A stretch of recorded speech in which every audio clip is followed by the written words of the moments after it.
बिस्मिल्लाहिर्रहमानिर्रहीम।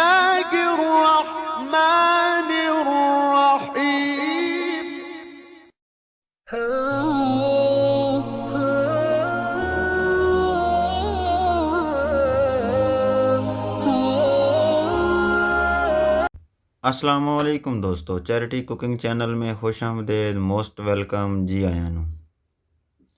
दोस्तों आज हमने बनाई है वाइट बीफ कढ़ाई। वाइट बीफ कढ़ाई बनानी बड़ी ही आसान है, जितनी बनानी आसान है बनती उतनी ही मज़े की है। लुक देखिए दोस्तों, कितनी प्यारी कितनी ज़बरदस्त तैयार हुई है। जितनी देखने में खूबसूरत लग रही है, खाने में इससे ज़्यादा लजीज बनी है। चलिए दोस्तों, आपका टाइम ज़ाया नहीं करते वीडियो को स्टार्ट करते हैं। सबसे पहले मैंने गोश्त ले लिया है, गोश्त को पानी में भिगो दिया है। गोश्त को अच्छी तरह आपने धो लेना है। गोश्त को धो लेने के बाद मैंने कढ़ाई में चर्बी के चंद पीस डाल लिए थे और चर्बी का घी निकाल लिया है। अब मैंने इसमें साबुत गरम मसाला ऐड किया है और इस साबुत गरम मसाला डालने के बाद प्याज मैंने 2 मीडियम साइज़ कट कर लिए हैं और उनको ग्राइंड कर लिया है। प्याज का पेस्ट दोस्तों यहाँ पे आपने ऐड करना है। प्याज को कट करके फ्राई नहीं करना।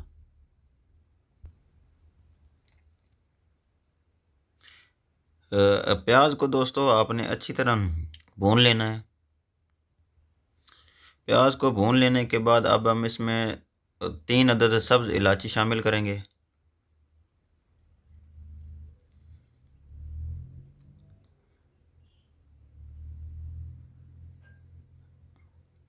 दही मैंने यहाँ पे 2 कप लिए है दोस्तों।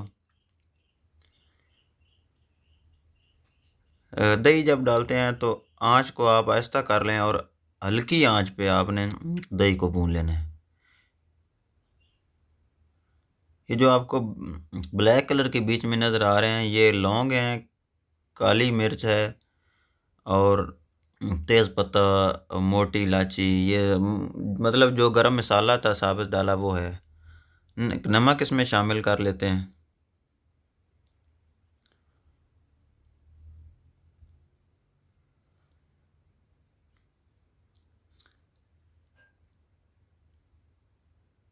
नमक इसमें शामिल कर लेने के बाद अब हम इसमें वाइट पेपर ऐड करेंगे, सफ़ेद मिर्च।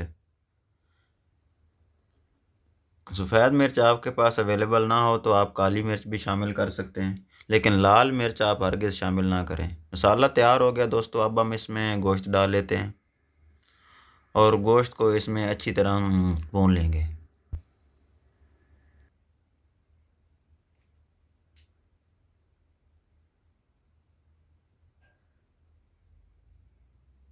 गोश्त मैंने दोस्तों पहले पानी में गला लिया था। आपने भी गोश्त को अच्छी तरह पानी में गला लेना है।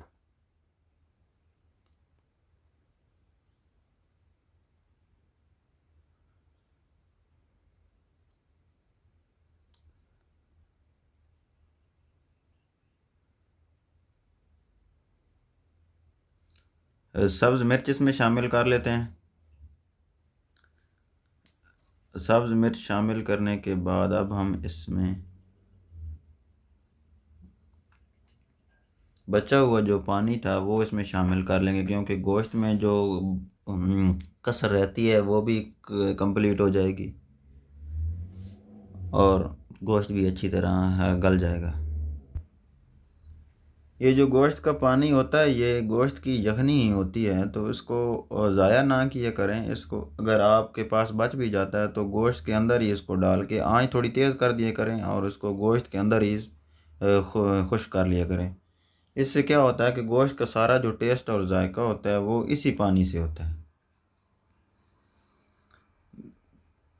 देखिए दोस्तों, गोश्त हमारा तैयार होने के करीब है। काफ़ी सारा मसाला और पानी ही खुश्क हो चुका है, तो थोड़ी देर और हम इसको खुश्क कर लेंगे।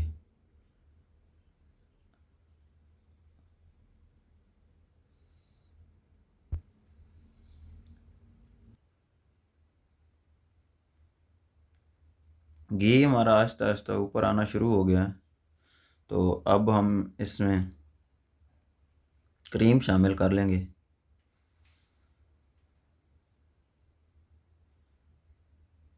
क्रीम आपको किसी भी डेयरी से या किसी भी स्टोर से अवेलेबल हो जाएगी, मिल जाएगी आसानी से। क्रीम इसमें शामिल करने के बाद आंच को आपने स्लो कर लेना है और क्रीम को इसमें अच्छी तरह मिक्स कर लेना है।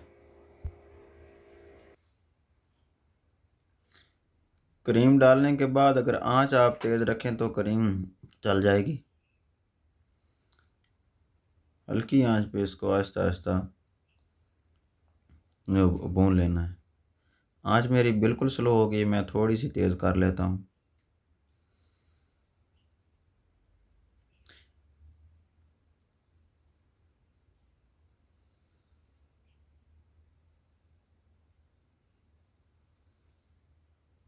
बस इसको दोस्तों ज़्यादा देर नहीं लगेगी आपकी क्रीम डालने के बाद।